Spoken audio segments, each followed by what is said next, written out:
ফের শহরে ভয়াবহ অগ্নিকাণ্ড। ছাতুবাবু লাটুবাবু বাজারের কাছে একটি বাড়িতে বিধ্বংসী আগুন লাগে। নমস্কার, আপনারা দেখছেন দি লোকাল জার্নালিস্ট।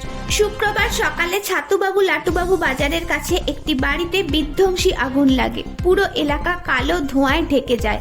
স্থানীয় বাসিন্দারা দমকলে খবর দিলে দমকলের 5টি ইঞ্জিন ঘটনাস্থলে এসে যুদ্ধকালীন তৎপরতায় আগুন নিয়ন্ত্রণের কাজ করছে। তবে এই ঘটনায় এখনো পর্যন্ত হতাহতের কোনো খবর নেই। প্রাথমিকভাবে শর্ট সার্কিটের থেকেই আগুন লেগেছে বলে মনে করছেন দমকলের অফিসাররা। সরাসরি সেই ছবি আপনারা দেখছেন দি লোকাল জার্নালিস্টের ফেসবুক পেজে।